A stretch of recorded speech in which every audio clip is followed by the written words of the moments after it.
Hello everyone, সবাই কেমন আছেন? আজ আমি আমার স্যামসাং গ্যালাক্সি F22 ফোনটার একটা ইউজার রিভিউ দিব আপনাদের সামনে, যেটা আমি অলমোস্ট 2 মাসের মতো ব্যবহার করতেছি। এই ফোনটা সবচেয়ে যে জিনিসটা আমার ভালো লাগছে, এর ব্যাটারি ব্যাকআপটা অনেক ভালো। এর ব্যাটারিটা হচ্ছে 6000 মিলিঅ্যাম্পিয়ারের একটা ব্যাটারি, যেটা থেকে খুব ভালো একটা ব্যাকআপ পাওয়া যায়। আর ফোনটার যে ফিচারগুলো আছে সেগুলো আপনাদেরকে বলবো। এর নিচের দিকটায় আছে 3.5 mm হেডফোন জ্যাক, তারপরে আছে প্রাইমারি মাইক, তারপরে আছে সি টাইপ চার্জিং পোর্ট, আর তার নিচে আছে স্পিকার, সাইডে আছে fingerprint sensor plus home button, আর তার উপরে আছে ভলিউম রকার।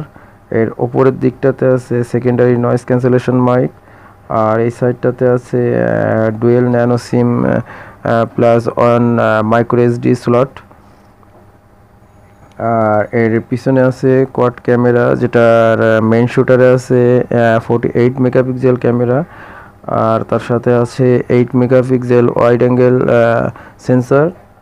আর তার সাথে আর দুইটা সেন্সর আছে, যেটার একটা হচ্ছে 2 মেগাপিক্সেল ম্যাক্রো শুটার আর 2 মেগাপিক্সেল ডিপ সেন্সর। আর তার নিচে আছে ফ্ল্যাশ লাইট। ডিসপ্লের ওপরে আছে ওয়াটার ড্রপ টাইপ 13 মেগাপিক্সেলের একটা সেলফি ক্যামেরা। আর এই ফোনটার ডিসপ্লে হচ্ছে সুপার অ্যামোলেড ডিসপ্লে, এবং ডিসপ্লে সাইজ হচ্ছে 6.4 ইঞ্চ, আর এই ডিসপ্লের রিফ্রেশিং রেট হচ্ছে 90 hertz.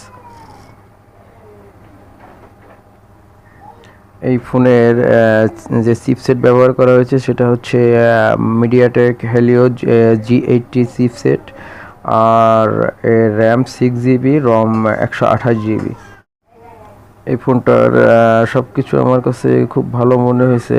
Battery backup, display, camera, display smoothness, সব কিছুই আমার কাছে অনেকটাই বেটার মনে হয়েছে। জাস্ট একটা জিনিসই খারাপ লাগছে, সেটা হচ্ছে এই ফোনটা থেকে যখন মোবাইল ডাটা ব্যবহার করা হয় তখন অনেকটা স্লো কাজ করে মোবাইল ডাটা, বাট ওয়াইফাই দিয়ে ব্যবহার করলে খুব স্মুথলি কাজ করে আর ভালো স্পিড পাওয়া যায়। এখন এটা সিম অপারেটরের প্রবলেম কি ফোনের প্রবলেম আমি শিওর না, জাস্ট আমার কাছে মনে হইলো এটা, এই জন্য আপনাদের সামনে শেয়ার করলাম। এই ফোনটায় আরেকটা দিক আমার কাছে খারাপ মনে হয়েছে, যে এতে 15 ওয়াটের একটা চার্জার দেওয়া হয়েছে, যেটা ফুল চার্জ করতে মিনিমাম 2-2.5 ঘন্টার মতো লাগতে পারে।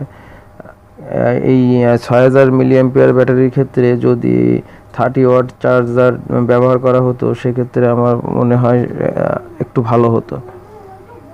ওভারঅল আর সব দিক থেকে দেখতে গেলে ফোনটা অনেকটাই ভালো। ফোনটার অন্য সব কিছু আমার কাছে খুব ভালো মনে হয়েছে, বাট শুধুমাত্র মোবাইল ডাটা আর এর চার্জারটার ব্যাপারটা আমার কাছে একটু খারাপ লাগছে, বাট ওটা কনসিডার করা যাবে। এখন দেখা যায় ভবিষ্যতে ফোনটা কতদিন ব্যবহার করতে পারি, আর ভবিষ্যতে ফোনটা আর কোনো ফল্ট পাই কিনা। জাস্ট এই পর্যন্তই। সবাই ভালো থাকুন। আল্লাহ হাফেজ।